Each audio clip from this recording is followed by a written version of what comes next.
고린도전서 6장 1절로 5절 말씀입니다. 신약성경 268면입니다.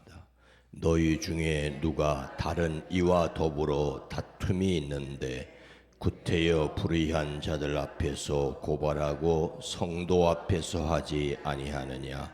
성도가 세상을 판단할 것이 너희가 알지 못하느냐? 세상도 너희에게 판단을 구하겠거든 지극히 작은 일 판단하기를 감당하지 못하겠느냐? 우리가 천사를 판단할 것을 너희가 알지 못하느냐? 그러하거든 하물며 세상 일이랴. 그런즉 너희가 세상 사건이 있을 때에 교회에서 경히 여김을 받는 자들을 세우느냐?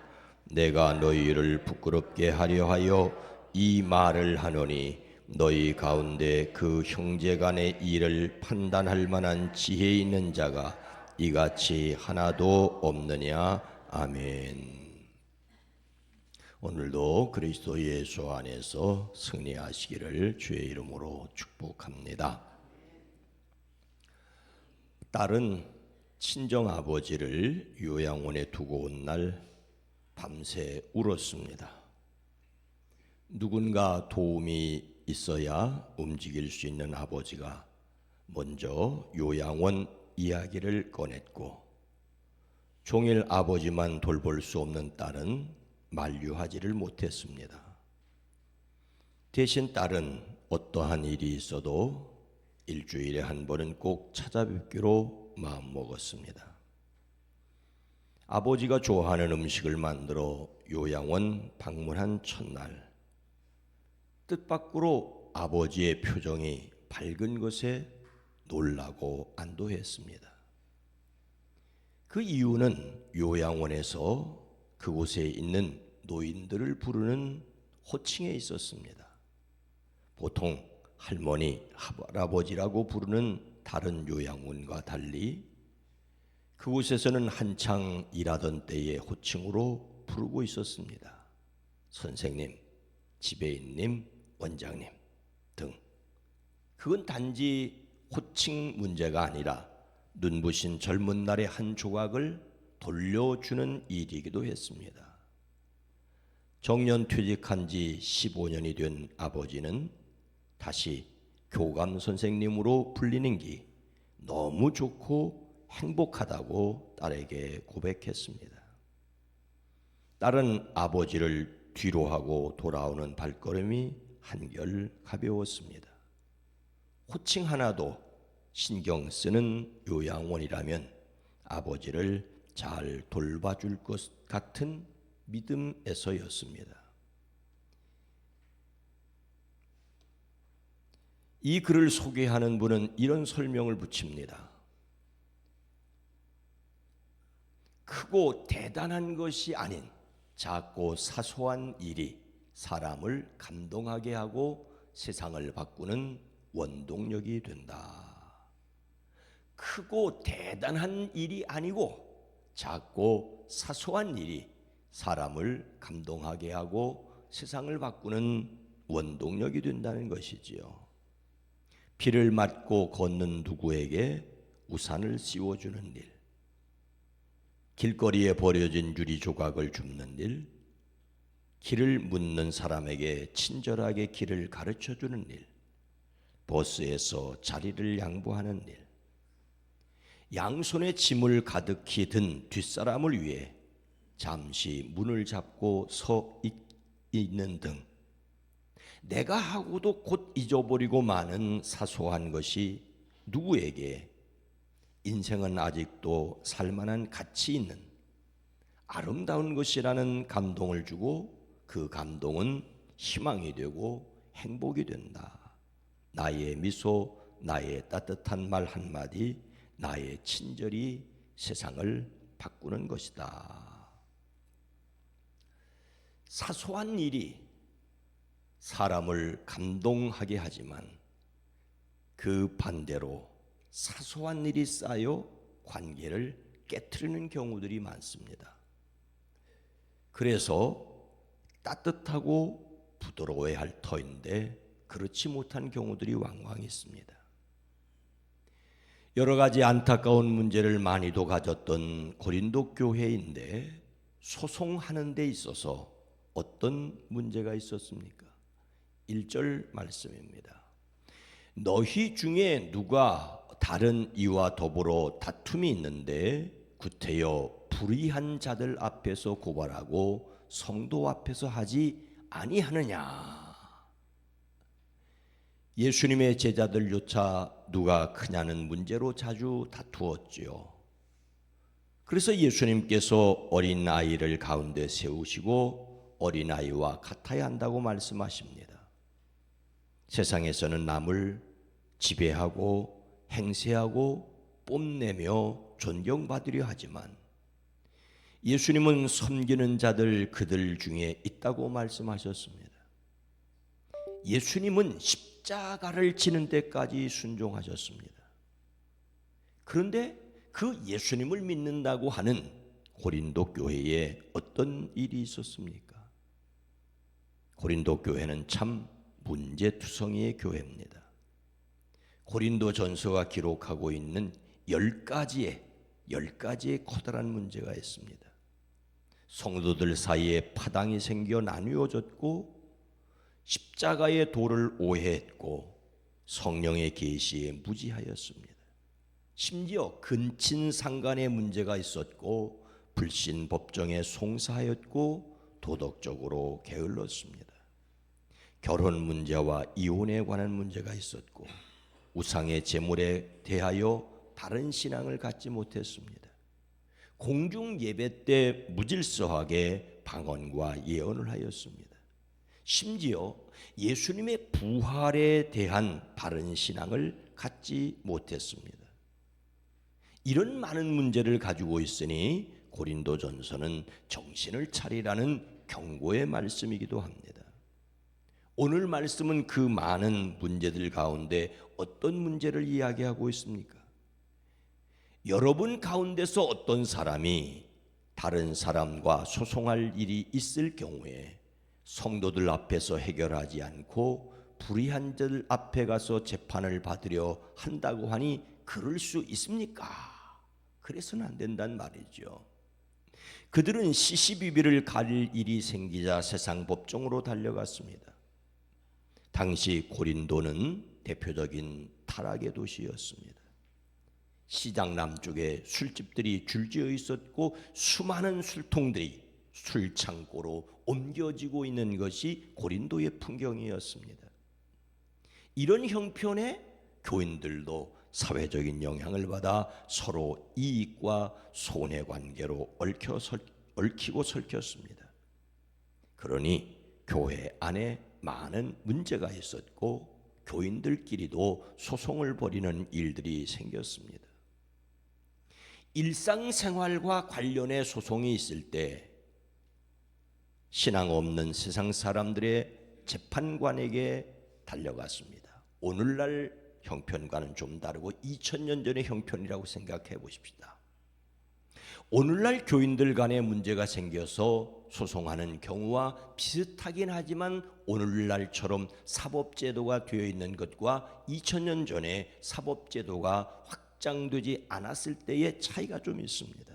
그러나 한 번은 생각해 보아야 합니다. 예수님을 믿는 사람들이 어떤 사람들입니까? 예수님께서는 내가 진실로 너희에게 이르노니 세상이 새롭게 되어 인자가 자기 영광의 보좌에 앉을 때에 나를 따르는 너희는 12보좌에 앉아 이스라엘 12지파를 심판하리라. 예수 믿는 사람들이 세상을 심판하게 될 것이라고 말씀하십니다. 오늘날 세상에서도 그리스도인들은 도덕적인 기준이 되어야 하고 양심의 기준이 되어야 합니다. 신뢰받고 존경받아 그 말을 믿을 수 있어야 하지요. 예수님을 믿는 사람들을 보며 세상 사람들이 자신들의 수치를 깨닫고 부끄러워해야 합니다. 그런데 그런 차이가 별로 없어지는 세상이 점점 되어지고 있습니다. 사도 바울은 예수님을 믿는 성도들이 세상을 심판하는 정도를 뛰어넘어 성도는 천사도 판단할 사람들이라고 말합니다. 여기서 천사는 하나님께 불순종한 타락한 천사를 가리키는데, 마지막 심판 자리에서 타락한 천사들을 성도들이 심판하게 될 것이라고. 성도는 영들을 분별하여 근원적인 악을 드러내야 할 것을 말하고 있습니다. 성도는 타락한 천사들 위에 있습니다. 그런데 성도들 사이의 문제 하나를 해결하지 못하고 송사를 벌이는 일은 부끄러운 일임을 말하고 있습니다. 사도 바울이 세상 법정에 소송하는 문제에 대하여 정말로 안타까워하는 것은 무엇이겠습니까? 내가 너희를 부끄럽게 하려 하여 이 말을 하노니 너희 가운데 그 형제의 일을 판단할 만한 지혜 있는 자가 이같이 하나도 없느냐. 아예 고린도 교회를 부끄럽게 하려고 이 말을 한다고 합니다. 나는 여러분을 부끄럽게 하려고 이 말을 합니다. 여러분 가운데는 신도들 사이에 생기는 문제를 해결해 줄 만큼 지혜로운 사람이 그렇게 하나도 없습니까? 이 말은 머리의 문제가 아니라 존경받고 신뢰받는 사람이 없다는 말이지요. 참으로 부끄러운 일입니다. 아니, 부끄러워해야 할 일입니다.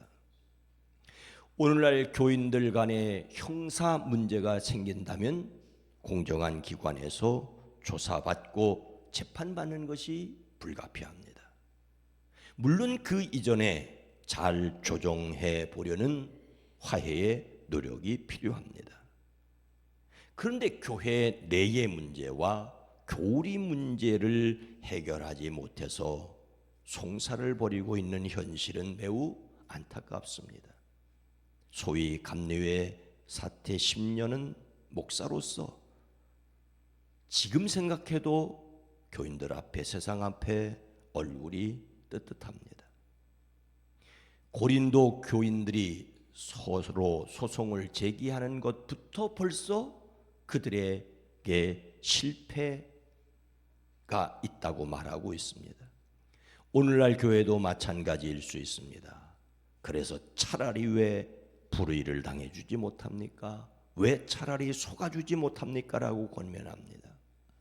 불의를 행하고 속여 빼앗는 것보다는 차라리 불의 당하고 속아주는 것이 낫다고 합니다.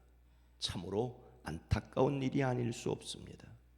교회가 세상을 염려하는 것이 아니라 세상이 교회를 염려하는 형편이니 전도의 문을 가로막고 있습니다.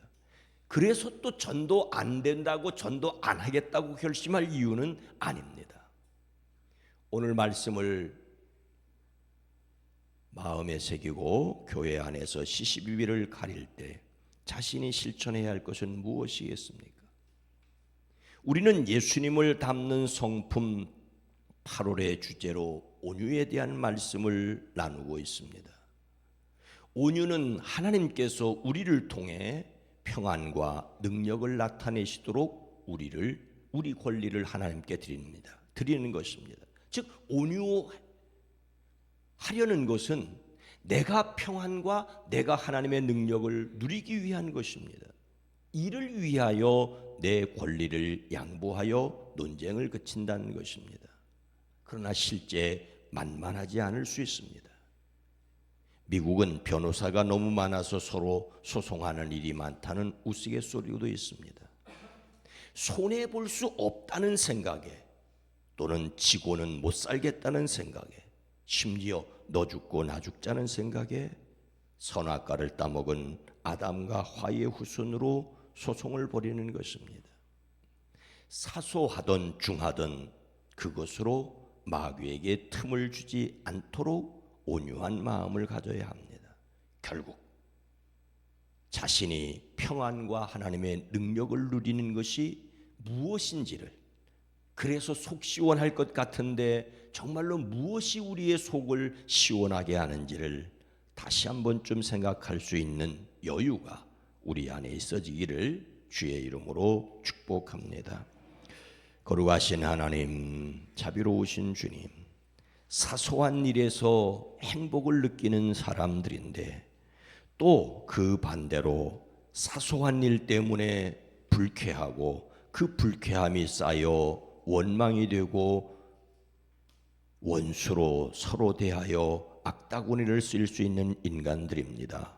주여, 우리를 긍휼히 여겨 주시옵소서. 사소한 것에서 행복을 느끼듯 사소한 것이 쌓여 불쾌하고 원수처럼 여기지 않게 우리의 마음을 지켜주시옵소서. 참으로 하나님이 주시는 평안과 하나님의 능력을 누리기 위해서 아름다운 선택을 할 수 있게 하옵소서. 오늘 하루도 오늘 한 주간도 복되게 하옵소서. 승리하게 하옵소서. 대한민국 이 땅의 정치, 경제, 사회, 문화, 외교, 안보를 지켜 복되게 하옵소서. 우리 북수원교회에 속하 있는 모든 성도들 가정 일터 여전히 무더위 가운데 자신의 마음을 잘 지켜갈 수 있게 하옵소서. 예수님의 이름으로 간절히 축복하여 기도드리옵나이다. 아멘. 오늘 말씀을 생각하며 참 힘들지만 손해볼 각오도 또 교회를 부끄럽지 않게 되기를, 세상이 하나님의 정의를 보게 되기를 위해 기도합니다.